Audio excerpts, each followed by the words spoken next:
It's very, very late at night, and I've come home from a gig, as they say, and I have a question sitting on the computer. Can't remember who it's from, sorry. What's it like to be a professional magician? I think the person's very young, and that is a funny old question, because I could ask, what's it like to be a plumber? What's it like to be an accountant? What most people who are very young think about this life is that it's all glamour and wonderful and marvellous. Well, sometimes it is, sometimes it can be. But you can't say, what is it like to be a professional magician, and assume that we're all the same. Magic has so many different facets and styles. Some professional magicians do full illusion shows, and they need storage and wagons and staff to load it in and out and set it all up, and lighting rigs and their own sound systems. Others go out as professional magicians and do children's parties, and it goes in the back of the car. So there is no one professional magician. But you did ask the question on a hell of a weekend, I'll tell you. Most people know I do stand-up magic. I'm a comedy guy. I like that. But I'm also an extremely practical professional magician. So this weekend, as an example, it would be Friday. We got weather warnings that there was going to be snow and ice.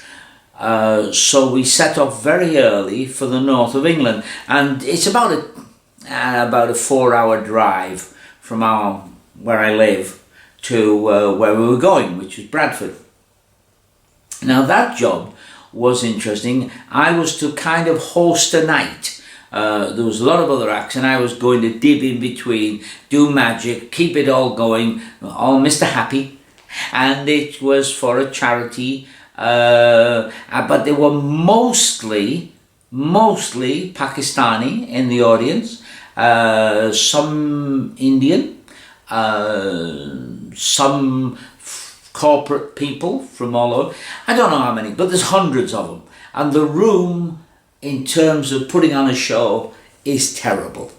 Hotels are designed by people who are aware there's going to be cabaret in there, but have no idea how to design a cabaret room. And in this instance, the hotel staff were fabulous, but the room, low ceiling, that's terrible acoustically and visually. It's depressing, you know. And then at the other end, they built a stage of this long, thinnish room. They built a stage with a run out into the audience and sat people down. But the snow started to fall in the early evening, so some people, heeding the warnings, hadn't turned up. So you're faced with empty tables around. They'd sold the tickets, but for an entertainer, empty tables, ooh, you know. So I went on. Now, then you have a culture problem. We British, you know, we're awfully efficient. We have a timetable. It will go like this. But other nations don't. Spain, of course, being the most famous one for mañana. But I discovered they have a thing that they call Asian time, which means there's no rush. Well, that's okay, except they've told you to do 8 minutes and introduce this act. Well, that's fine, but they'd set up, the microphone setups were mostly for, because most of the acts were Asian rap artists, and they got the microphone right in here, and they swallow the mic to get that volume going out there. Whereas I come from a school where the microphone was just meant to assist the voice and not to replace it. And it took a little while for the sound guys to realise I wasn't going to hang on to the end of the microphone. I don't think I've had a night with more problems from a presenter's point of view, but that's your job. And so when the other acts weren't there, when I started, I was told they weren't there. In fact, some of them were upstairs but hadn't been told to come downstairs. That kind of thing. You have to have a lot of stuff in your pockets, in a table just off stage. There's Debbie, get me this, get me that, you know, and you keep going until they're ready. And everybody had a good night at the end of the time. But it was interesting also, about 10 o'clock, they all started leaving because Bradford was gridlocked. There was no way out of the hotel. So people were sleeping in the foyer, they were sleeping all over the place. My own stage manager, he was going to go home. He decided to stay the night, but he didn't. He just had, I think, a little kip, and then he set off home, and he was carrying, I'd taken a couple of illusions. He got them into his wagon and the rabbit, and they set off, I think, about 2 or 3 in the morning. So the next morning we wake up and the roads were clearer, so we drove the 4 or 5 hours back to home, where I unpacked the mail, unpacked all the act stuff, and picked out the stuff I was going to do that night. That's a Saturday night. And then I sat down and I watched a demonstration of a new effect by Steve Valentine, the actor magician. And it's very good, by the way. It's called Booked for Magicians. Have a look for that. And then I watched that for about an hour.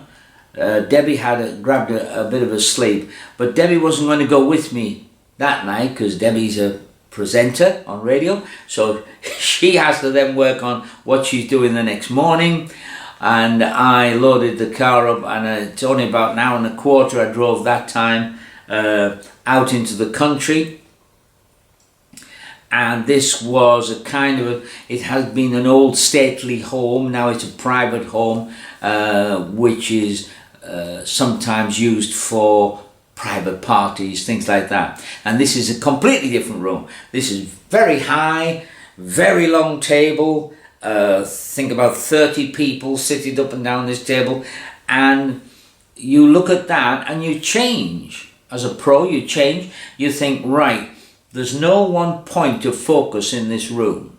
There just wasn't. It's full of antiquities and oddities and all that. So I put all the act stuff at this end, filled my pockets up with other stuff because I knew I was going to come in at that end, and I worked down the table doing mostly card stuff and a lot of joke material, greeting the birthday lady.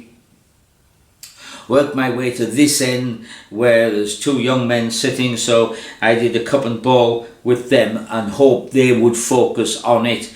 And then I worked my way up this side of the table and all the way back round the top, back to this end, and finished off with what I would normally do in cabaret, not in this close-up situation.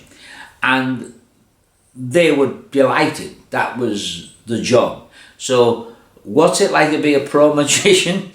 Well, you got to think on your feet. If you do my kind of stuff, you might just do, you know, a dove act or something like that, and you'd be in a completely different situation altogether. So whoever you are out there, there is no one answer.